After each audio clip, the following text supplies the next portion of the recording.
ආයිබෝවන් මෙන්න දැන් ලැබුණු විශේෂ පුවතක්.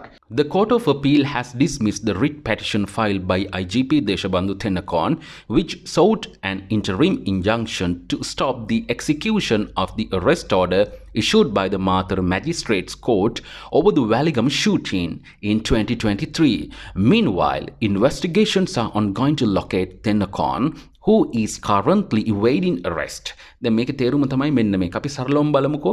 The Court of Appeal අභියාචනාධිකරණය has dismissed එක නිෂ්ප්‍රභ කළා තියෙනවා. මොකද්ද? writ petition එක writ පෙස්සම right filed by IGP Deshabandu Tennakoon.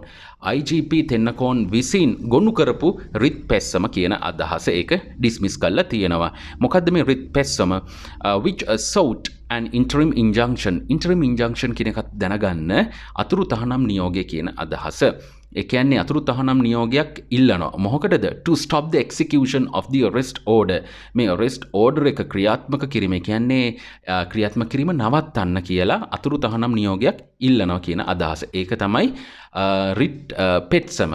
හරි. මොකද උනේ ඒ පෙත්සමට ඒක dismiss කරා. ඒ කියන්නේ නිෂ්ප්‍රභ කරා කියන අදහස. Interim injunction to stop the execution of the arrest order issued by the Mathura Magistrates Court. කවුද මේ arrest order එක issue කරේ? හරි. මෙන්න මෙහෙම අත්අඩංගුවට ගන්න කියලා නියෝගයක් නිකුත් කළේ කවුද? මාතර මහේස්ත්‍රාත් අධිකරණය තමයි එහෙම දෙයක් නිකුත් කළේ. මොකක් සම්බන්ධයෙන්ද? සම්බන්ධයෙන්. over the Waligam shooting. Weligama වෙඩි තැබීම සම්බන්ධයෙන්. කවද්ද මේක උනේ? in 2023 2023. අන්තිමට කියනවා meanwhile මේ අතරතුර investigations are ongoing. පරීක්ෂණ කටයුතු කරගෙන යනවලු, විමර්ශන කටයුතු කරගෙන යනවලු. මොකකටද? to locate Tennakoon. ඒ කියන්නේ Tennakoonව හොයලා පරීක්ෂණ කටයුතු කරගෙන යනවලු. මොකද මෙයා හැංගිලා ඉන්නේ. අන්න ඒක තමයි මෙතන කියන්නේ. meanwhile investigations are ongoing to locate Tennakoon, who is currently evading arrest. ඒ කියන්නේ අත්අඩංගුවට ගැනීම මග අරිමින් ඉන්න. කියන අන්න එක තමයි මේ who කියලා දාන්නේ කවුද? Tennakoon. හරි. Tennakoon මොකද්ද කරන්නේ?